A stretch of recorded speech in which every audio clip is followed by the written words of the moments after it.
So hi everyone, welcome to episode 19. This is we're gonna continue what we started in episode 18 because we went too fast on the slimes and stuff because the episode was taking an hour and 20 something minutes. This was like so long. So now we will just finish what we started in episode 2 and finish it. Like we will add the orange slime. You will configure finish configuring the green and the blue slime.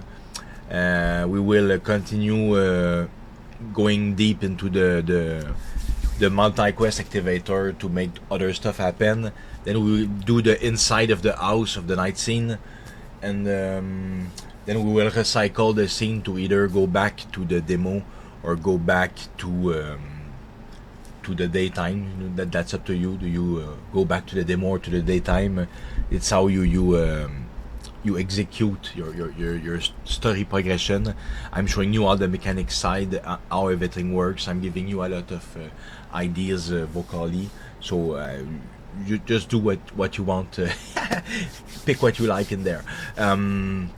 So yeah, aside from that, what else? We're gonna touch the on-HP event because I glazed over them yesterday and was like, I have not yet implemented them because that's something you do for the bosses. So I have not yet configured the on-HP event for Feline Realms. So we will do it together for the first time in this episode. So when I do something for the first time, it's always good to watch me do it, and then when I say, okay guys, this is the final version, so you know not to waste your time in trying troubleshooting. You just do the final version that works, but you still need to follow along. But I'm saying it, please bear with me, as this will be the first time that I'm trying. Maybe I will one-shot it, but maybe I will be like, and it will take a few minutes. We'll see. But either way, we will make a lot of things happen to close this night scene, or scenario 2, or whatever you label this. And then we will be able to move on to the few little new stuff that remains to be covered as far as the 2D RPG kit comes. So thank you, and I hope you enjoy the episode. So this is the English voiceover version. Last episode was getting out of control in length. It was like way too long, so we did not finish the slimes. So now we're gonna finish the slimes. I took some advance because this episode was also getting too long. So I just gave some stats to the slime. Spoiler alert, they're still a bit too strong. I will nerf them a little bit because we don't have grind zones to level up. So we need to do a special game balance to consider the fact that we are low level, so we nerf them just to go faster, because the whole point of this is to test mechanic. This is not the part where we enjoy the final product. So also we're gonna add skills because we had not gave them any skills, so this is a fresh new episode, but still kind of the part 2. But just now, as I voice over this, I realize, oh yeah, and there's gonna be a part 3. I should have named them in parts, like first dream part 1 to 3, and then this is like second dream part 1 to 3. But whatever. In the end, I will rebrand the aesthetic of the thumbnail or whatever. I will find a way. So we're gonna create a new skill. I just wanted the enemy hit all, because we only have enemy hit hard, which is basically enemy hit 2, and we have but we have nothing that hits multiple target aside from magic. So if an enemy is silenced, then he can no longer do AoE damage. And I think that some monsters, especially huge alien slimes like this, they should have a melee AoE attack, especially since they throw projectiles, even though we have not implemented their appearance yet. So I make it just one less damage than the regular attack, since this will attack every member. So just logical. But this is not this is not the final product. Because we're dealing with very small numbers right now. What I recommend doing actually is making multiple levels of the skills, so you can have enemy hit, then enemy hit hard. Just rename it enemy hit 2. then you make enemy hit 3, 4, 5, and each of the enemy hits are like equivalent of plus 10 damage or something, because the enemies, they need to scale in gear with the player, otherwise you will destroy them. If you want to really get all you can out of the mechanics, I mean the classical RPG mechanics with defense and offense and stuff like that, you really want this. So now we're gonna add the skill to the list. I'm just gonna turn on something on my side. One moment.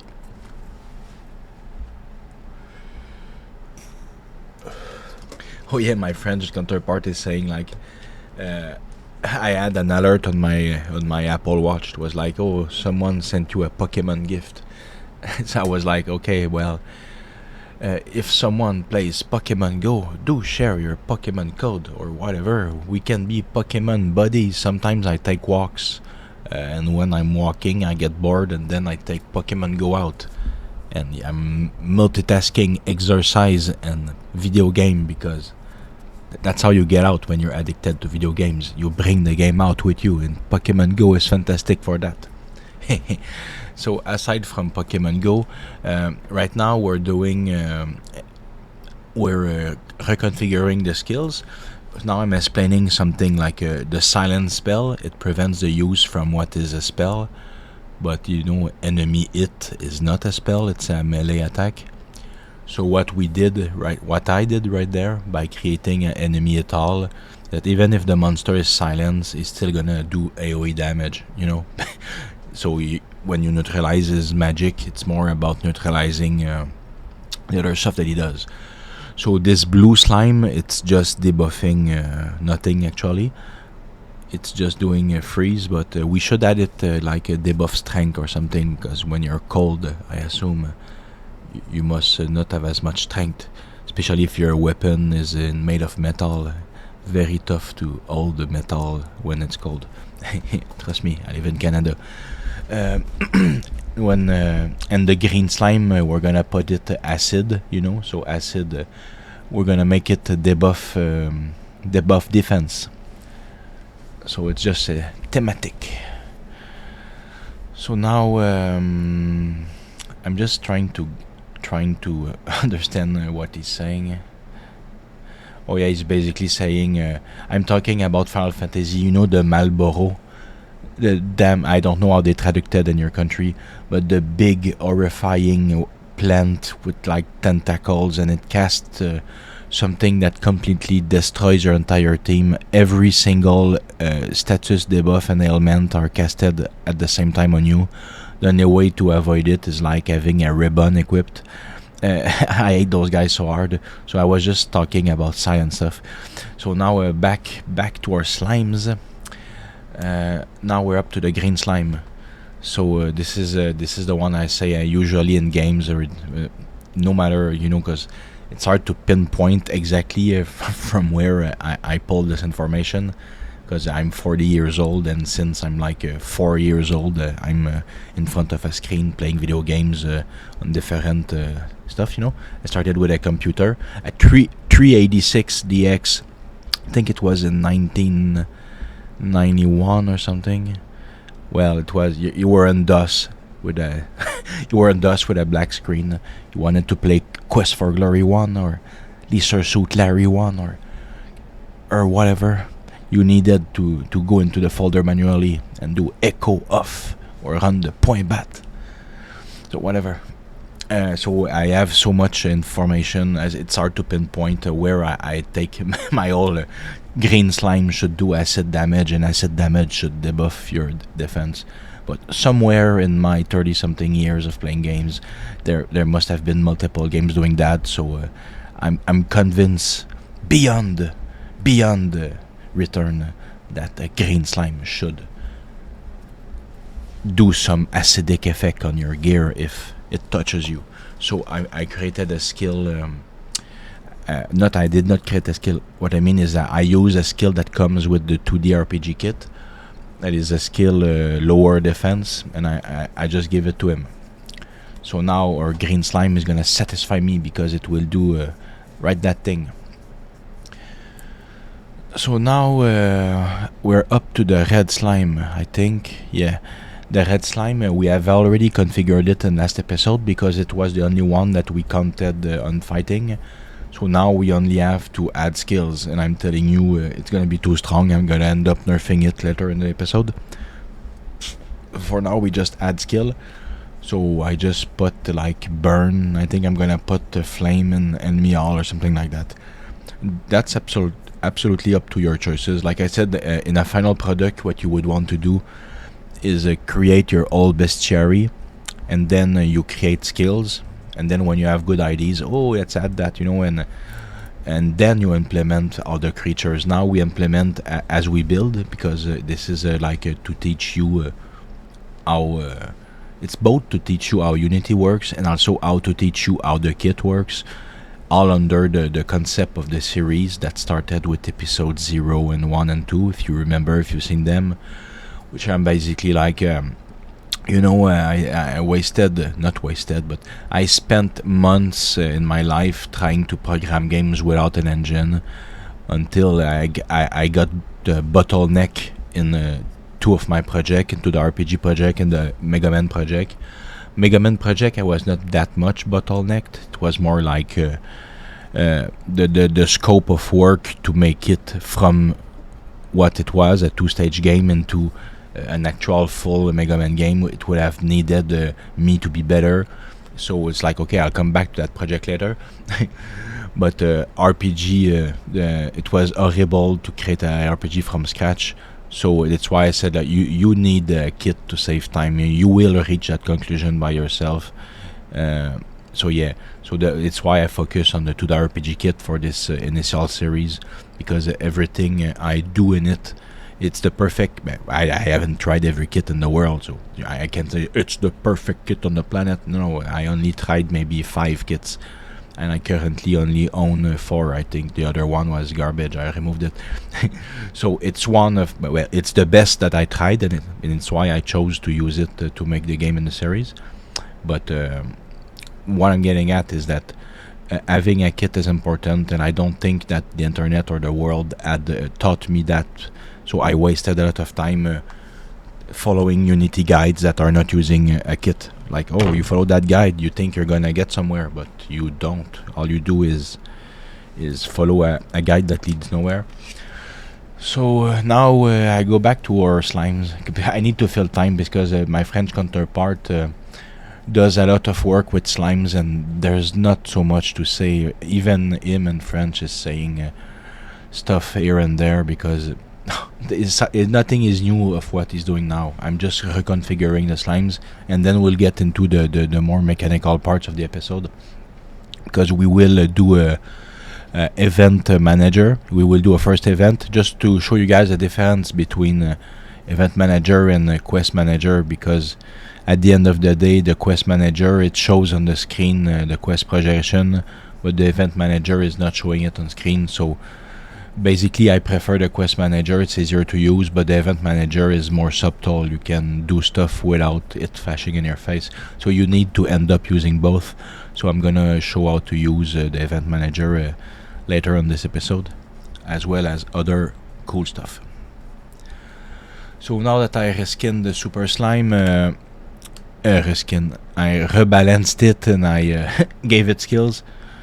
We're gonna create a new skill right now, because I'm noticing, like, what I talked about earlier, we need AoE skills, but we should also have a stronger AoE skill, because now we're like getting far in the game. Our save game is like level 11 or 12 or something, and that's just from a single run that we skip some crows, so we're getting a high level, so we can't be going around with having only base level 1 skills. So I'm starting to integrate since it's a boss, he's the first one that's gonna integrate the enemy hit all, and then in the next scenario the normal enemies will have the enemy hit hard. It's how I balance stuff. It's how Shining Force balance stuff, and it's how most stuff balance stuff. I always quote Shining Force because you might not know it, because you're all too young, or maybe because what we play when we are young is what influences what we want to do later. So for example, both me and our John played Mega Man, so we both have this floating dream to make a Mega Man game, and we're both chasing it. But when I was young, I did play Final Fantasy and stuff, but what I played the most was Shining Force.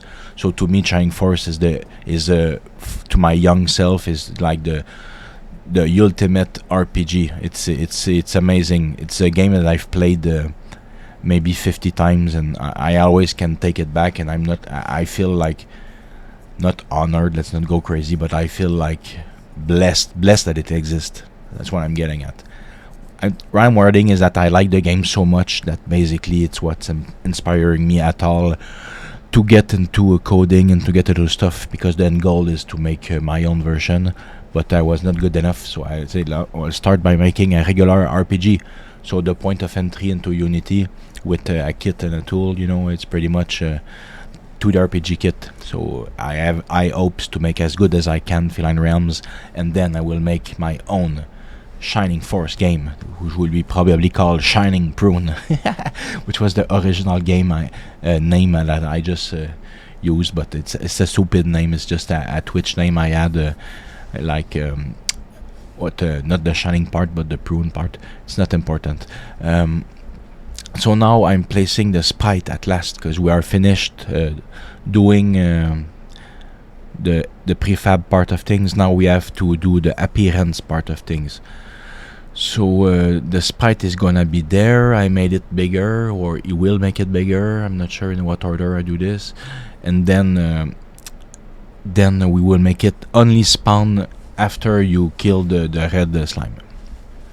And you could make it, you need to kill the green and the blue and the red slime for it to spawn. It would just mean to make me waste more time, but otherwise since I also love speedrunners a lot. I follow speedrunning for a decade, and every time there's a new record in a game, I get into whatever game, and I'm really excited about speedrunning, especially the games that I played when I was young, obviously.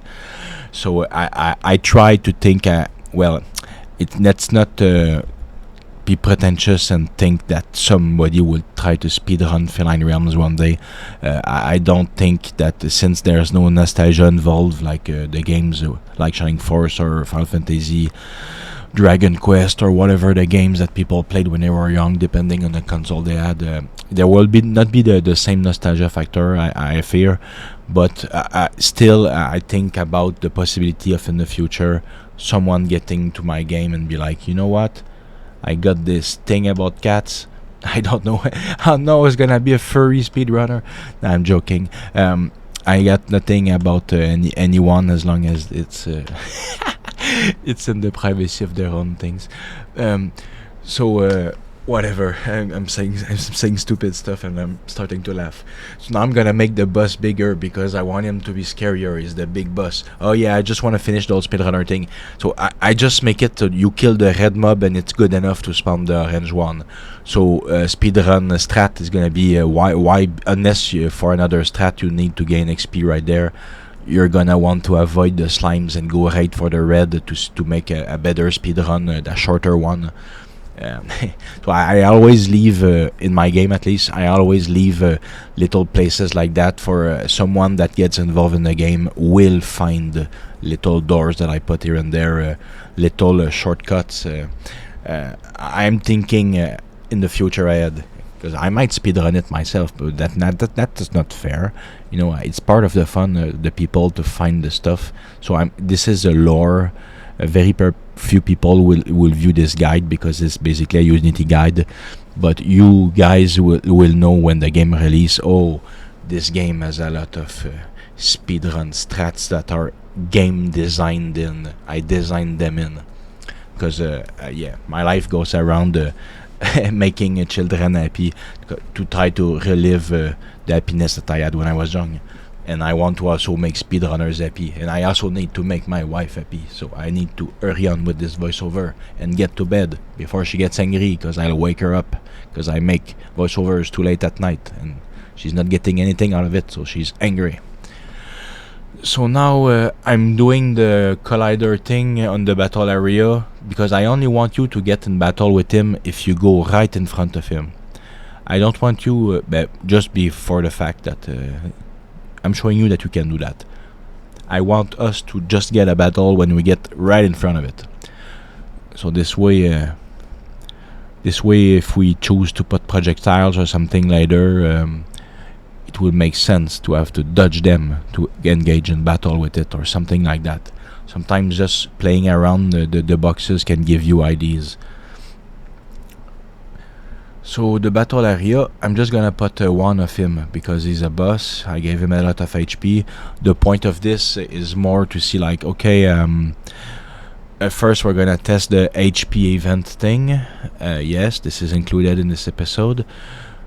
So what we want to do is to beat him, to have the teleport spawn behind him, to get in the house, and then you will have the scene from the thumbnail of the video.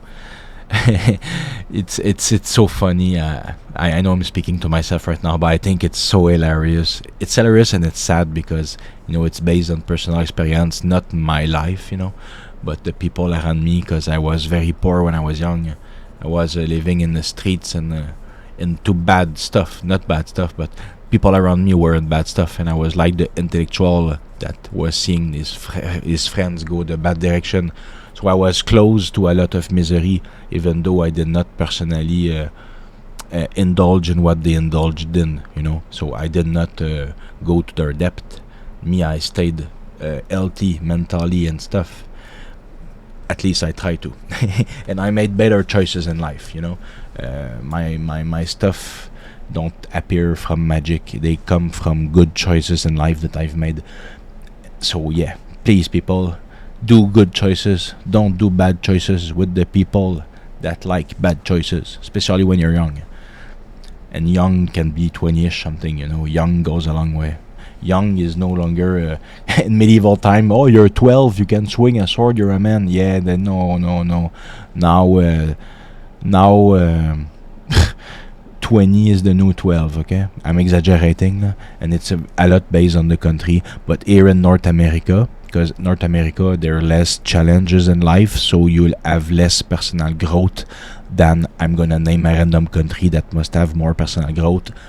India, China, Africa, any country that your instincts and your stuff that you need to have to make it out gets you're not sleeping like a North American, you're not like brain dead, nothing is going on in your head aside from watching TikTok. Like, I think that's a disease. Personally, I detest TikTok.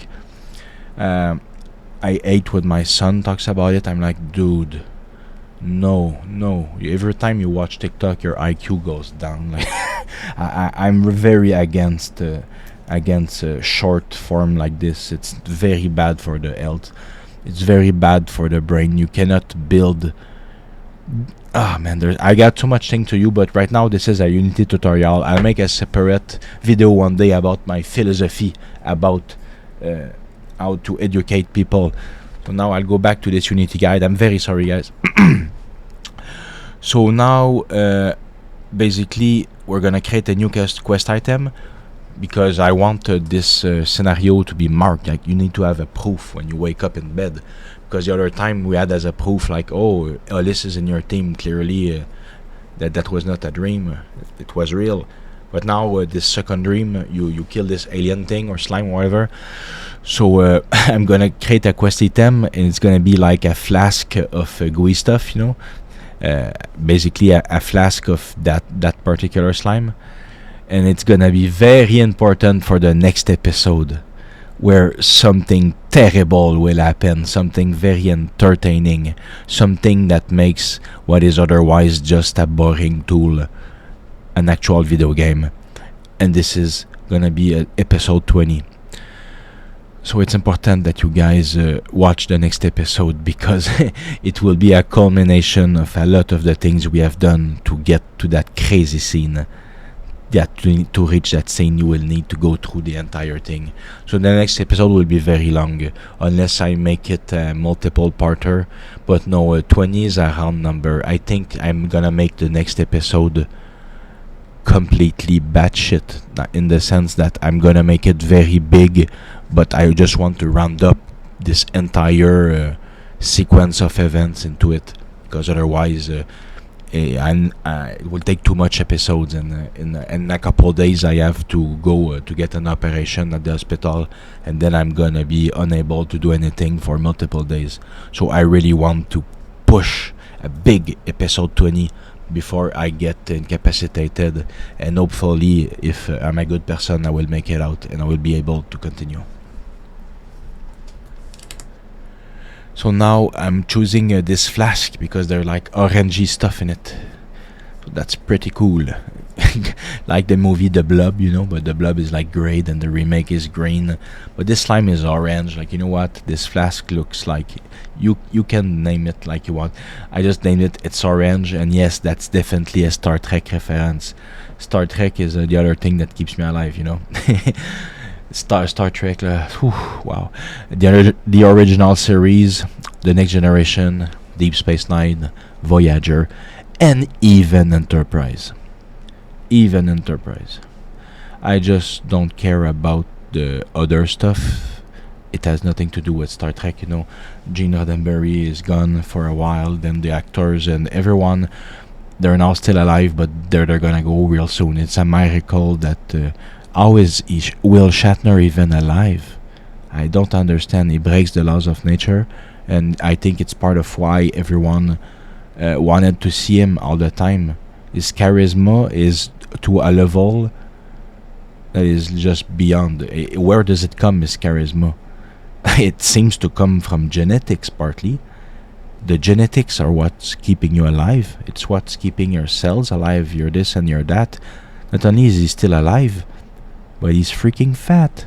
Fat, you know, it's not a big word, it's a real word. William Shatner has been fat for multiple decades. Now he's still alive, almost 100 years old. So whatever, God bless him, or whatever entity bless him, I don't care either way. Just the word bless him, I think is amazing. And I hope that he will live to get 100 if that's what he so desires, of course.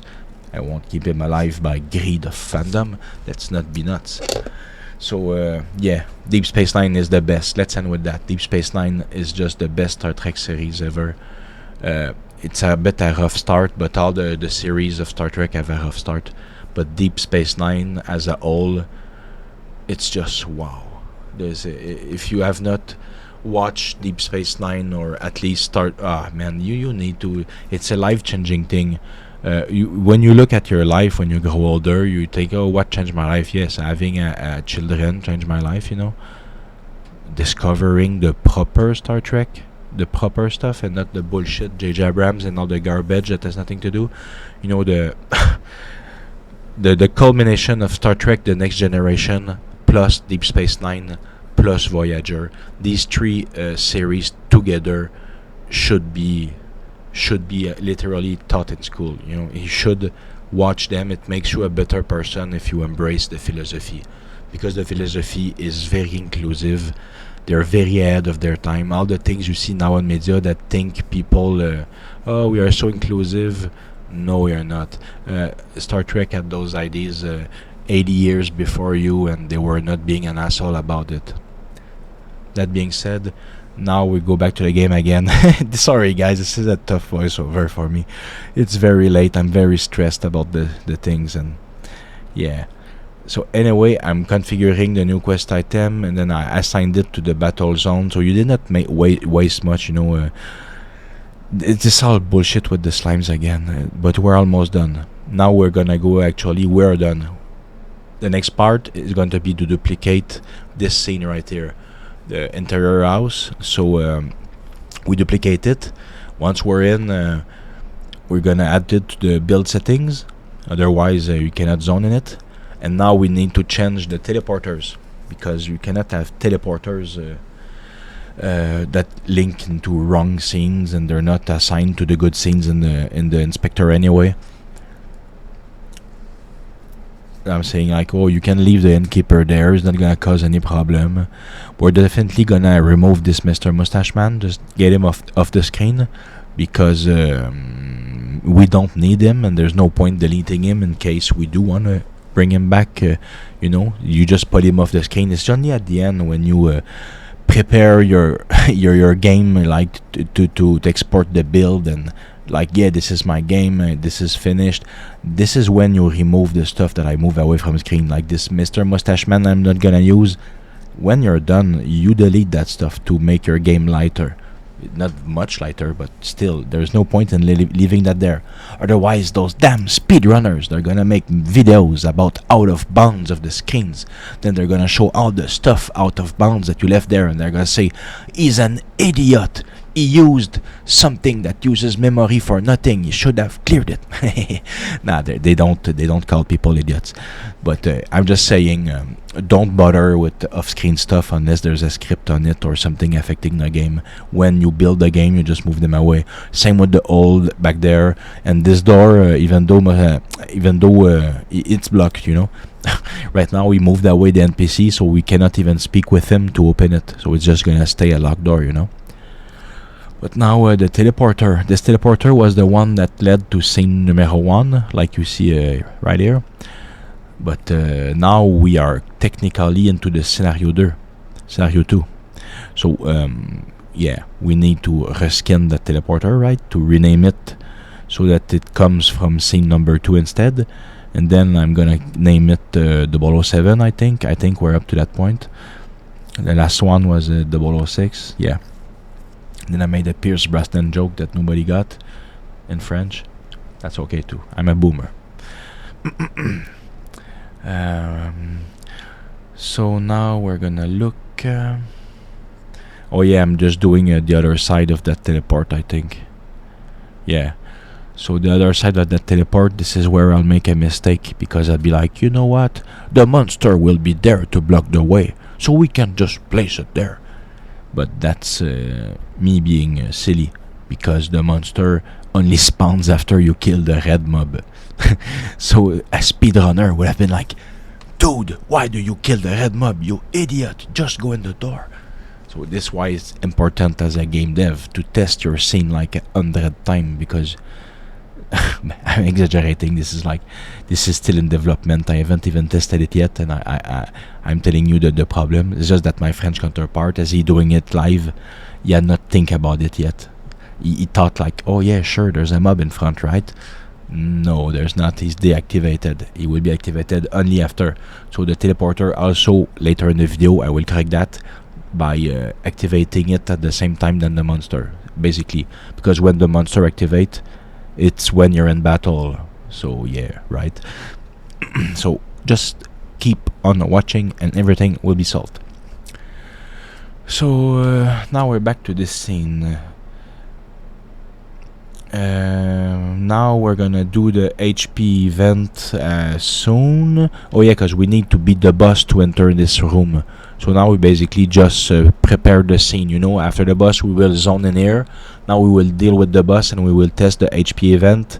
And after all that we will come back here and we will do the whole scene from the thumbnail and the rest of the video. So right now the on HP event guide, spoiler alert, when I will oh no, it's fine. I don't need to spoil it. This is not in this is the voiceover, so you will not get the wrong information, because in French I was like, oh, I think this slot does this, and then oops, it was the opposite. So you guys, I will tell you the good information right the first time, so I don't need to bother you with this. But now we reach the middle point almost of the video, and this is where my counterpart goes take a break. So I will I'll be back 1 second. Back. So we're gonna put the on HP event on the actual orange slime, since the orange slime is the new boss. Because last episode we were like, oh, you know what, the boss is gonna be this red slime for the chest. But now we're like, you know what, no, we're better than this. We need to make a new boss and to test the HP event, because this is a tutorial and I need to teach you new stuff. This is the whole purpose of me using time for this, to teach you stuff and to get better by teaching you. So the HP event, you select how many events, either 1, 2, 3, 4, and then the number and the element right there. I thought it was, oh, when you are at 75% HP, do that thing. But actually I read that in reverse, or maybe it's a metric system thing. But no, it's when you have lost 75%, well, when the enemy that I'm currently modifying, which is the red slime, has lost 75% of its health. From there, every one of its turn, it's gonna play the sound that I put there, because I chose a sound. An HP event can do a lot of things. You can make the enemy speak. Like, let's say you're fighting your mother, you can make her say like, "Do your homework." So now I'm gonna record a sound. This sound is just to test the on HP event. Okay, so I'm gonna let it play on the English audio for you guys, because you will not hear it because this is a voiceover. So I'm gonna let you guys hear the next one that is super loud, because I'm making it louder. So I'm just gonna stop talking when the sound will be real loud, so that you will hear this. It won't be long. Destroy them. Right there.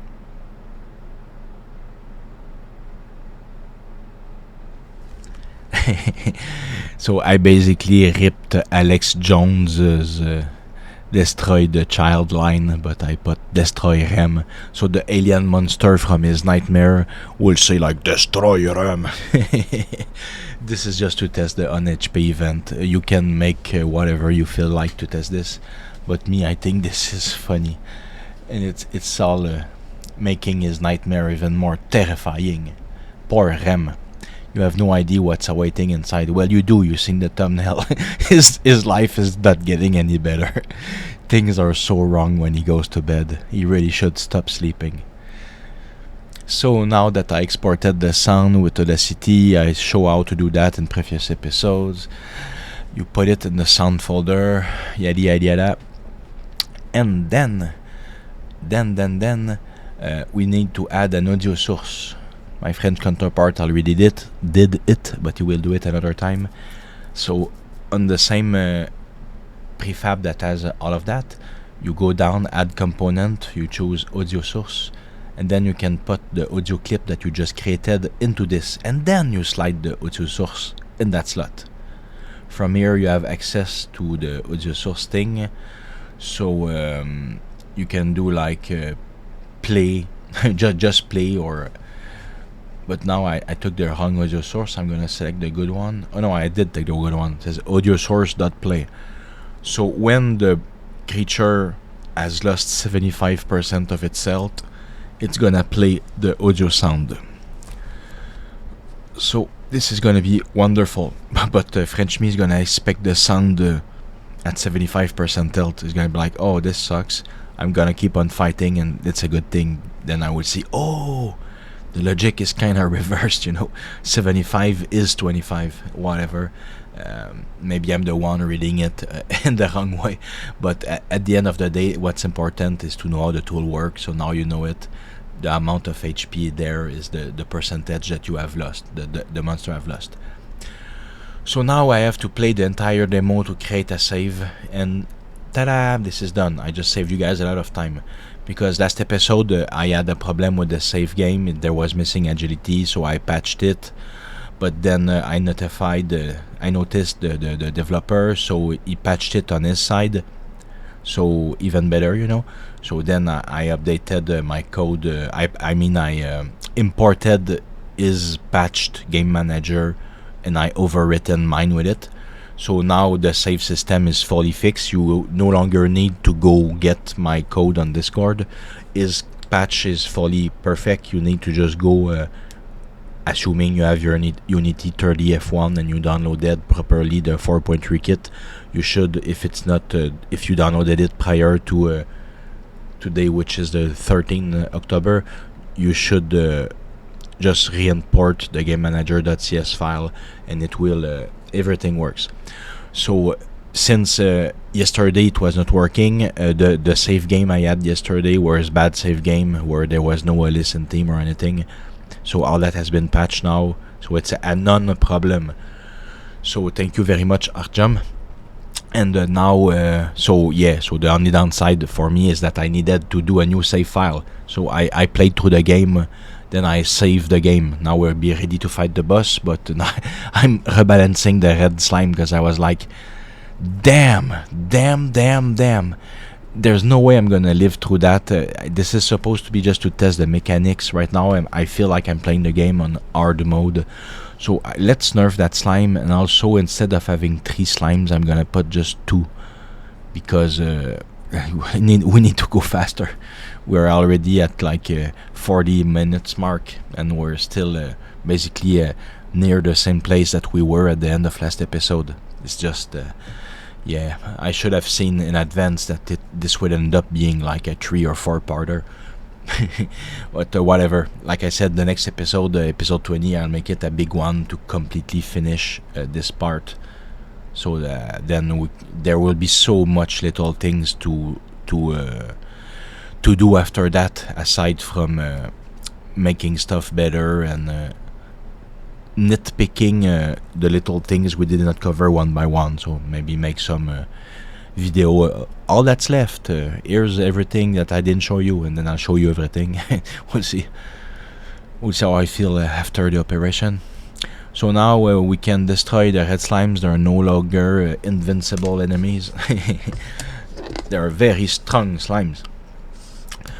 So now, and there's 2 of them, so now it's better, you know, because there's only 2 of us. So if you're 3 versus 2, it's like in real life. They have 1 attack turn more than you.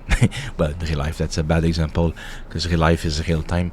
But in a turn-based scenario like this, turn-based, if one side has more enemies, it means they have more turns. So yeah, basically, they're set to win. So now this is an equal fight. It's a 2v2. So we all get each a turn. There's not a side that gets 3 turns and a side that gets only 2 turns. So we win by using Ulyss as a healer, because we need to use him as a healer. The items in game is something that a lot of people want to be stackable, but it is not yet something. Maybe one day. But until then we need to rely on magic a lot, because you cannot carry 99 potion like in Final Fantasy. However, you can make a bank system. I did a bank system in Feline Realms. It's basically like the Fat Chocobo. So while you don't have more room in your pocket, you summon the Fat Chocobo and you talk to him and you drop your items on him. So it's basically the same. It's why I'm not pushing please make items stackable. You know, this is fine. We can make multiple banks if we want. But yeah, maybe one day you will do it. One day. Then it will be a lot of work. Because it will break everything, all our systems. It's a joke. It will not break everything, but it will require to rewire the items. So back to our guide. We are now finally fighting the orange slime. So we're about to get where he has 75% health, and French me is like very sad, deeply saddened not to hear the Destroy Rem voice effect. But he will keep on, because he will be like, you know what? I think maybe my game sound is too low, because when I record I put the game sound low, otherwise it will go into the mic. So I'm like, maybe the sound did play, but maybe it's too low. So I'm like, I'm gonna finish the fight, then I'll watch back the video and I'll know if the sound played. But then when the monster hits the 25% health, the sound will play so loudly I'll actually jump scare and like, oh, okay, this works a lot. I just understand that the maths are reversed in the percentage. So yeah, he just got destroyed. I'm about to jump scare or something. Yeah, there's the jump scare. It was very loud. You guys got no idea because you got the sound off. Very, very loud. So we're gonna lower the sound of the effect in the inspector. So now I'm happy, you know, because I see like you see me smiling and I'm all happy because yeah, I got it. I got the on HP event thing on the first try. It's just that I understood it in the wrong order, but it's okay. The end result is what counts. So now I'm gonna be like, now that I understood the whole thing, I'm gonna modify the value, because you guys don't know because the sound is off, but everyone it's a per turn base. So while I was testing the game right now, the enemy slime said twice the destroy Rem line. So what I deduct from that, my dear Watson, is that every single, the way I configured this right now, I mean with audio source play and not like audio source awaken and you put it on play on awaken and that's all. The way I put it right now with audio source play, every turn that the condition is satisfied, the condition of the health percentage, it plays that event upon the turn. So I assume that if we put dialogue or something, the monster will speak right before attacking. So I think this system is amazing, and I cannot wait to do more fun stuff with it. And I can't wait to get back on Feline Realms to put it all over the place. Because a lot of stuff, Feline Realms, I worked like 6 months in a row, very exhausting. And I was like, you know what, I'm ready for level 2. I'm ready to do all the stuff that I did not do yet, like the dialogue choices, the an HP event and all those things. But I needed a break from the project. But now Feline Realms will get such a revamp after this series. I'm happy to have gotten something out of it, even though YouTube is very slow to discover that I'm a wonderful teacher. But things will pick up. Things will pick up as I continue to provide fun content and to show you guys. The thing is, the premise of the series is like, oh, get this kit, and trust me, I'm not getting commission. So yeah, right, people are like, oh, you're full of shit. But no, I assure you I'm not getting anything, and I assure you that I'm showing you this because it does save you a lot of time, and I'm sharing you my experience in the end. So now we are finally to create this inside of the house. So we're gonna create the proper setting for this. By adding, we're gonna bring back Rem's mother. So this is a nightmare, you know. So he comes back into the house. Oh, this can be the same thing. This won't be like me falling in a cavern and me fighting with my mother. This is gonna be my regular house this time, right? It's gonna be my regular house this time. He comes in and his mother is having like a date with the AntiHero. It's like, oh my damn. But yeah, we're gonna have to repair our chairs. I had painted them very poorly in one of the first episodes because I know it's not important to do finishing. Finishing is something you do after you place NPC stuff. So right now I'm placing NPC, so I'm gonna correct the chair because the layering was horrible and it doesn't not fit with having someone sitting in it.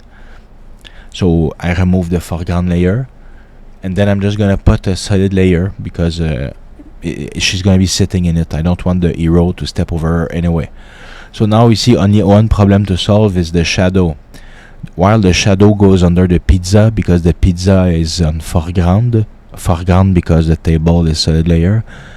The sprite mother shadow is on top of the table because the table is only a solid layer, not a foreground layer. So now we need to manually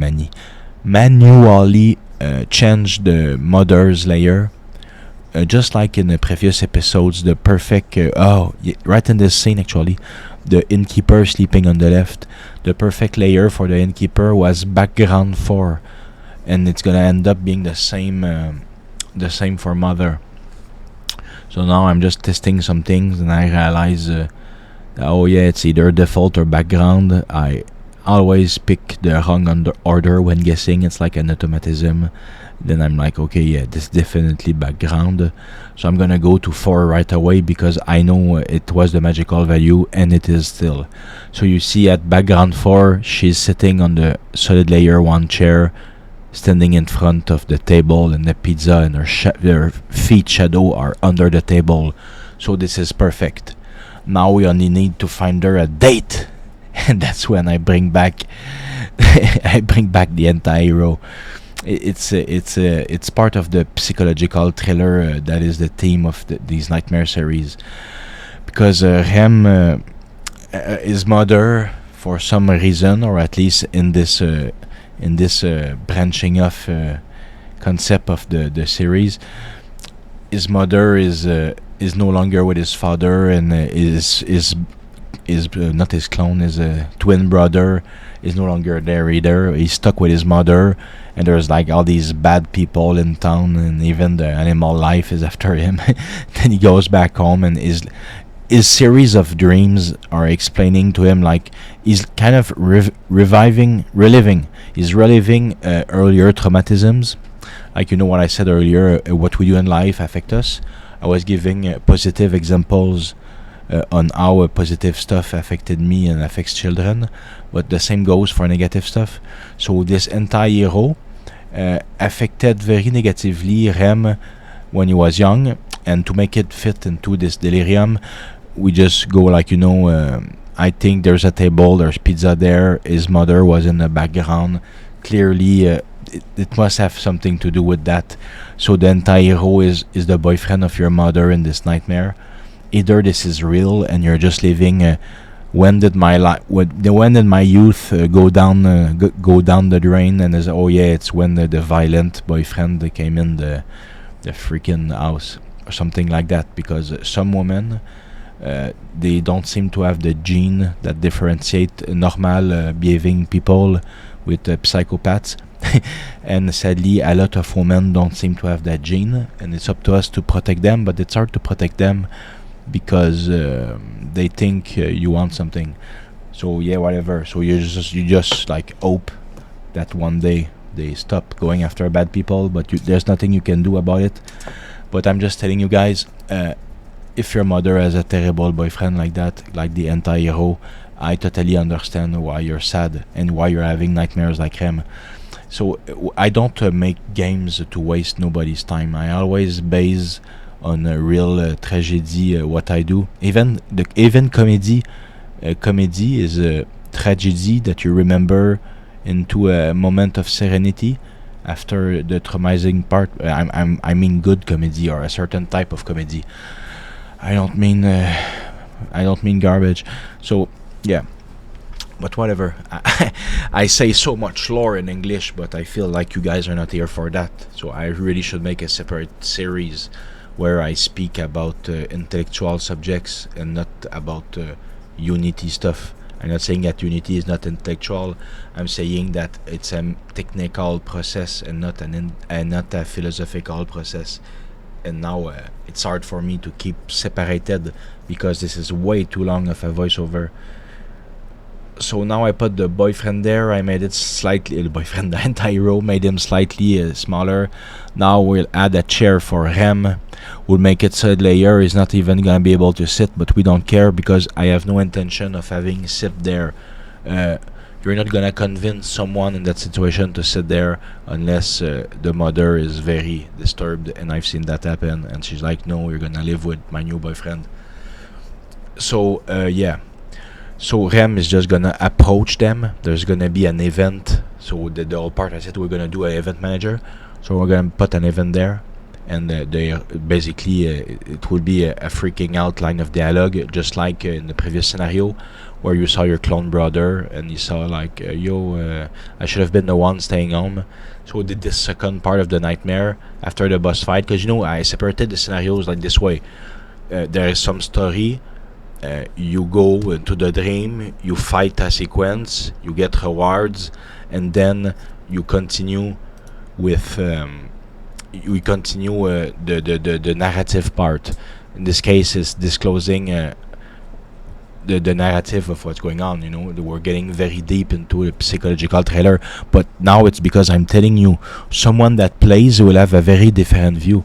Someone that plays is not necessarily reading between the lines. It could be just like, but I'm sure you will find it funny. You need, when you design stuff, to make it that even someone that is not reading the narrative in an intellectual way, like he's not going deep like I'm doing in the previous minutes, when I say like, tragedy is rooted in reality and psychology and all that stuff. So not everyone reads this way, but someone that reads someone that just wants a good laugh, because at the end of the day, most people that play a game, the reason should be because they want to have a good time.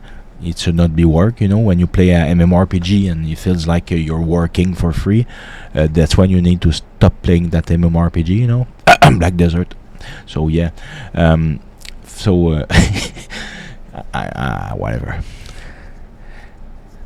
whatever. It's normal to get bored after so many years of playing the same game. I'm not really playing, my character is just fishing, and I'm like, dude, why can't I just turn off the game? Why do I keep my guy fishing? What's the point? Whatever. We all have our addictions to deal with, and the good thing, my addiction is on the video game. It's not something worse. So I'm just gonna go back into the guide because I'm distracting myself again. So yeah, we are starting the configuration of a regular event manager. So very soon at least. So now what am I doing? Oh yeah, now I'm addressing something like, you know what, I moved the teleport away, but I had left this space open for you to walk through, because I was thinking, oh, you're gonna step on the teleport, you're not gonna go off the map. But yeah, now you are, because now I removed the teleport. So I'm just putting back this on solid layer, so this way when the player, after beating the run slime, will appear in the scene, he won't be able to get out. The door will be locked. He'll be able to go on the left to talk to the innkeeper, to sleep if he wants, but as soon as he goes to the right, he will enter in an event manager that will proc the discussion, and then a teleporter will appear on the map, and as you run away from the table, you will step on the teleporter and you will wake up in the same bed from the demo game. So this is all content that we create as Rem's backstory. Well, one of his possible backstory. This is a tragic life of Rem. He could have more joyful backstories, but this is the one that I'm making, because I am good at those, because we're good at what we know, and I lived many tragedies. I have not told anyone because I don't want to be that guy, but I lived through a lot of stuff, and yeah. So let's keep on with the guide. So now I'm actually starting the thing, but I had the good idea, but I executed it bad. Right now you see I created an empty object and I renamed it Event Object Activator. This was totally the good idea, but this was totally not the way to do this. There is already a pre-made item when you right click to the RPG kit named Event Object Activator. So right now the French counterpart is literally going to waste 3 or 4 minutes, if not more, trying to do something and not understanding why there are stuff missing in the inspector compared to Feline Realms. And then I'll be like, oh my god, that's because I created a fake event object activator instead of using the prefab one, and that's why it's not it's why I'm wasting time. I have not worked with that particular component at that time for maybe 2 months, because last time I worked on Feline Realms, it was to finish all the dialogues. This took maybe a week or 2, and then I translated the game to English. This took like a 60 or 70 hour week, which basically killed me inside. And then I was like, oh my god, the game is now in English. Now I need to start a YouTube series to talk about the game and to get better for the next part. And then since then I've been doing this guide series, so I haven't touched the event manager in 2 months. So I did not remember, like, once you create the object that contains stuff, you need to directly add the prefab, and then from there it's very easy and fast to make the event. So now you guys know in advance, the way that I'm doing now is not the good way. I'm trying to recreate the prefab, and I'm recreating poorly because it's missing an important component. So I will fix all that later in the video. I'm just letting you know. Yeah, and the French people, for them, they will, if they follow, they will make the same mistake, but then at least I correct them. But you guys, you know, do not create a fake event object activator. Use the one that exists already, and I will show that in a few minutes. So now I'm placing the colliders once again poorly. If you notice, my box collider was not even his trigger. The one from the dialogue, since the one from the dialogue is not his trigger, it's actually an invisible wall. So yeah, I'm making a lot of mistakes, and that's because I'm confused about why this is different than when I used to, because I did not yet realize, like I said, that it was a fake event object activator. So I'm nervous and I'm making stupid mistakes as I panic, but I'm honest about it. That's the downside of doing non-edited videos. It's because you expose how you think. but at least I always end up fixing things, and that's the important part. So now I'm creating a dialogue for the conversation. So I will address this because I forgot in French. But when you create an event that is going to be a dialogue, you don't take an NPC and replace the dialogue. The dialogue, you will directly link it in the field of the dialogue event that you add on the, hopefully on the real Event Object Activator and not on the fake one like I'm doing. So now we're creating portraits because it's going to be a multiple person conversation. I'm even going to add the Rem after that because I was like, you know what, we should make Rem scream at the end.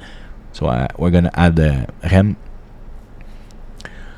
So I think though I'm going to type in French what mother says, but I type in English what AntiHero says. This is not intended, but as I was creating timestamps, I was like, you know what? This unintended mistake is actually not bad because he is an outsider to this place.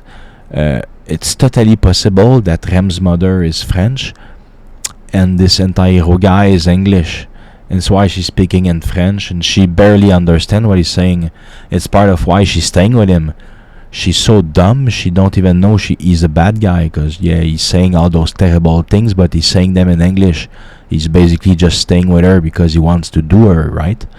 So she's like, oh, I'm a low IQ person because because she's the type of person that don't have the gene that differentiate the bad people. So she's just with him because, whatever, I'm not gonna try to understand what's happening in those people's head. But the point is, it's totally possible that she is French and he's English and he's basically like, your mom is so stupid. I'm just here for the pizza and for her butt, So I'm gonna beat your ass, you stupid punk. And when she's done with me, I'm just go ruin some other family. I don't care as long as there's somebody stupid enough that want me around.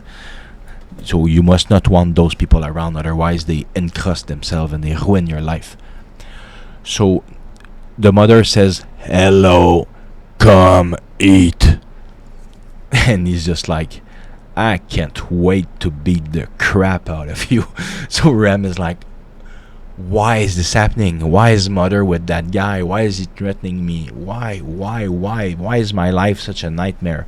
And he says, why you have a nightmare? It's because you're constantly living in disbelief and fear and in fear.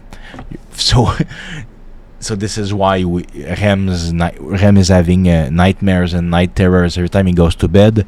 He's reliving those scenes that traumatized him when he was younger, and he's trying. And when you relive something that traumatized you, it's because you're trying to understand the many different ways. Like, why did the person do that?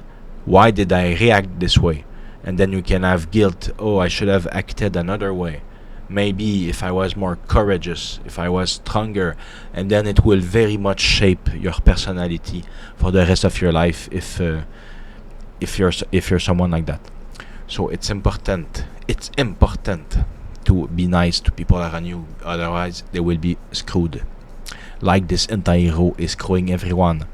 So it is up to us to beat him and to help Rem fight through the misery. So we will help Rem live through these nightmares, and Rem will be freed. And he will no longer have nightmares when he sleeps in his dream. Maybe he will make a dream world with candy and chocolate and furries and whatever Rem likes. It was just a joke. I don't even think it was that funny because earlier we spoke about that.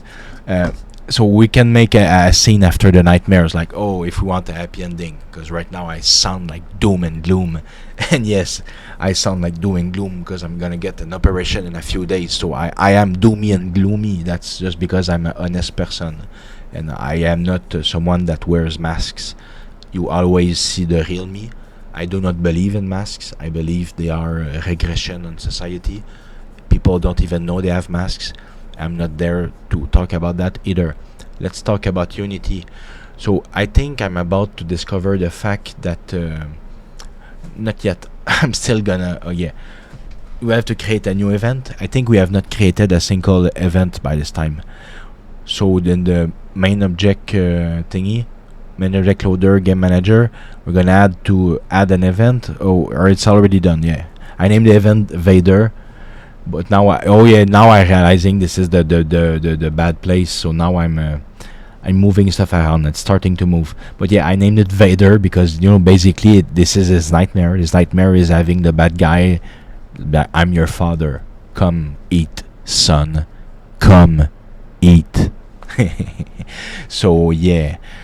So I just named the event Vader because this is just easy to remember. So now I'm setting some logic on the dialogue and stuff, but like I said, French me is still troubleshooting, and I don't even think he's changed the thing yet. No, he has not. So everything I did so far is basically a waste of time, except the dialogue will be recycled. I will be able to recycle the dialogue. I look at the timestamp, and it's exactly in 51 seconds that he will finally solve the problem and realize what's wrong. I'm gonna drink some coffee. Sorry, guys.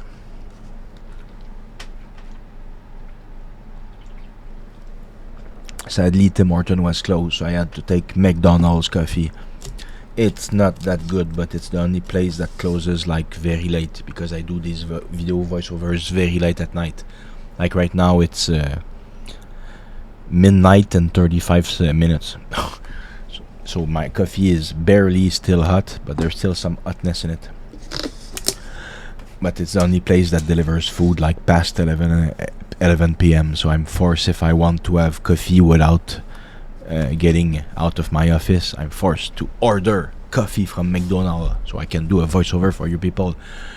So now, exactly right now is when I notice, holy crap. Let's remove the dialogue from there. He's no longer a child. Let's delete everything I've done so far. And now let's create a proper event object activator and make it a child and make the dialogue a child.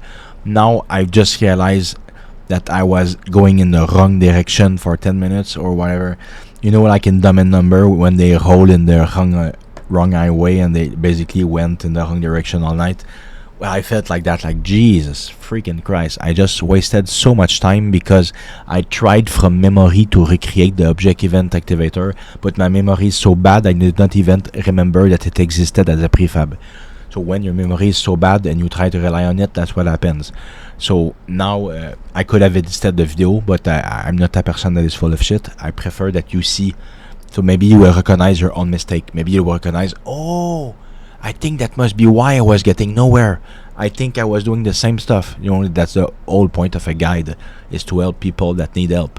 I'm assuming if you're here by episode 19, is because you're trying to learn something, because you must have learned something somewhere the 18 first episodes, and you want to learn another thing, so that you can learn all you can from me until I am done with the series, and then you will lose interest, and I will lose everything. Kidding. You will not lose interest because I will continue with the Mega Man, which is from another kit still in Unity, and we're gonna learn about a lot more stuff. I'm gonna learn so much more because I have never touched the other kit, and I can't wait to try to make this Mega Man of a very small one, because my time is getting very sporadic. So now hopefully you're watching the screen as I configure properly, quote unquote, the event object activator. The real event object activator and not wasting time with the other one. But now I'm realizing I'm doing something stupid. Don't do this. Right now I was so distracted by the fact that I wasted 10 minutes. I was like, oh, where were we? I think we had to do something with the teleport. And I'm like, no. This teleport, that's the one that will lead in there. That's not the one that you need to deactivate.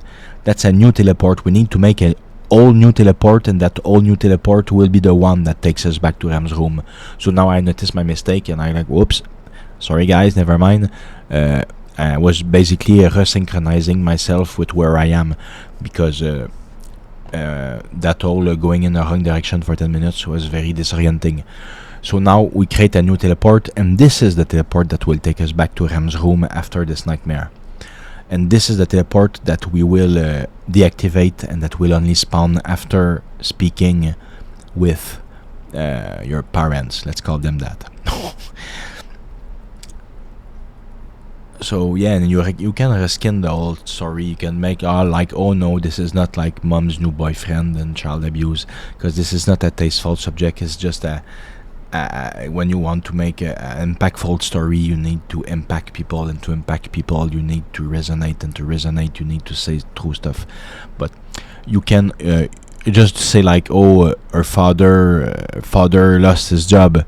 AntiHero was your father. He lost his job. Now he has to sell something illegal or whatever to feed his family, and this could be a thing like, come son, and you're like, but I don't want, I know what you did for this food. And you can have, you can take this conversation all other way and make the AntiHero look better than he actually is. It's up to you. And I am an infinite narrative machine. I actually write books, and I don't publish them because I'm like, you know what, nobody's gonna read them because everybody is busy on TikTok looking at girls shaking their butt. Whatever. I'm not gonna judge lesser monkeys.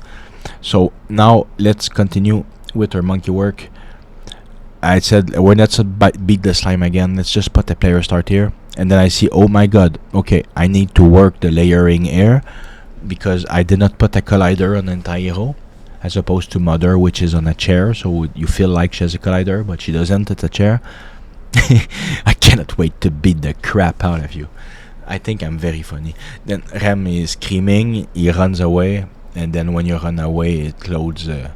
We still haven't fixed that dumb thing of the Rem's double, but it's not important. That's something for the very definition.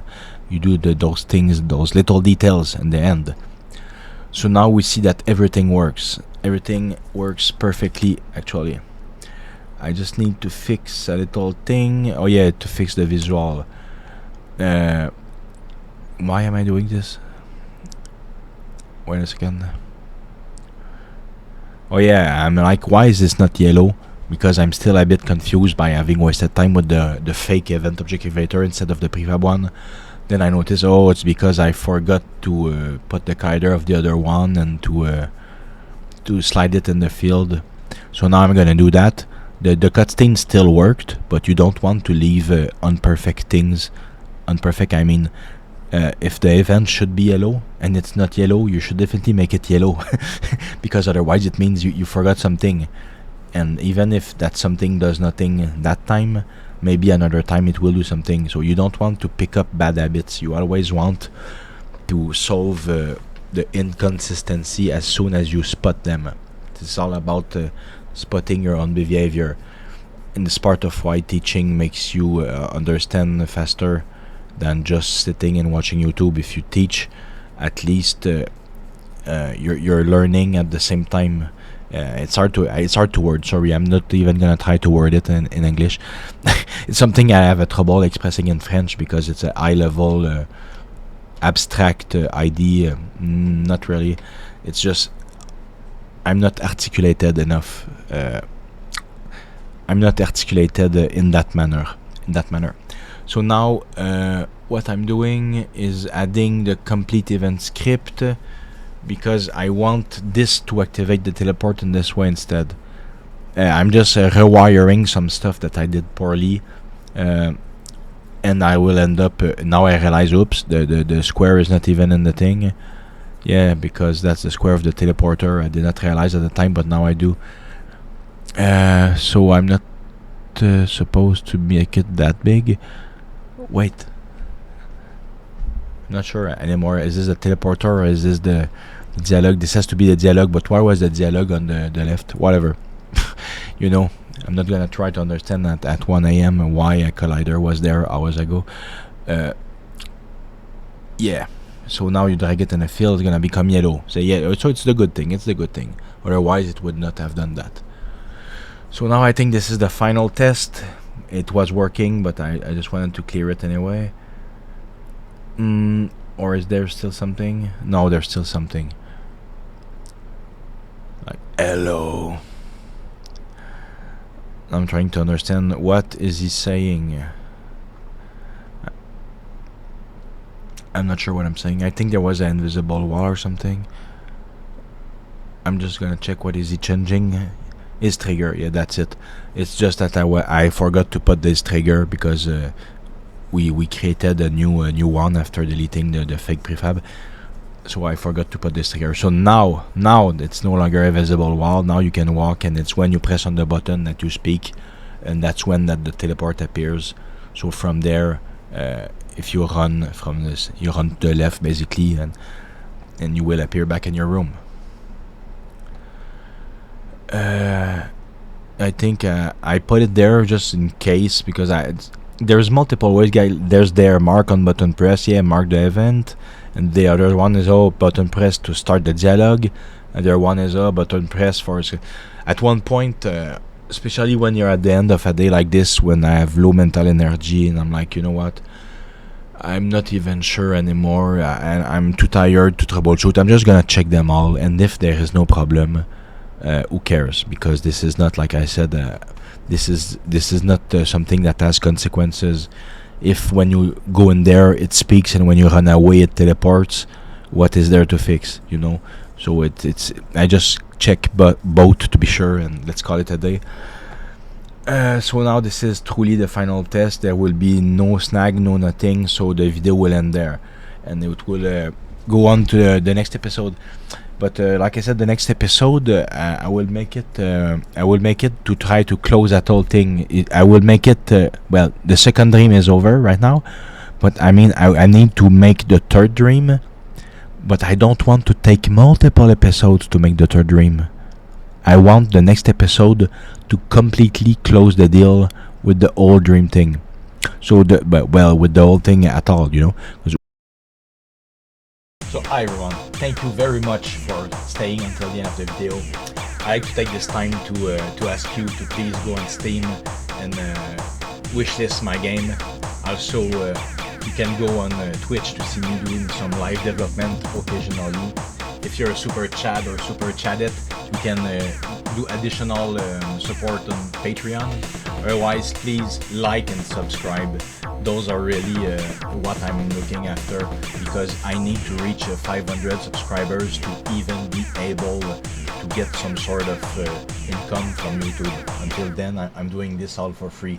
So thank you for subscribing very much.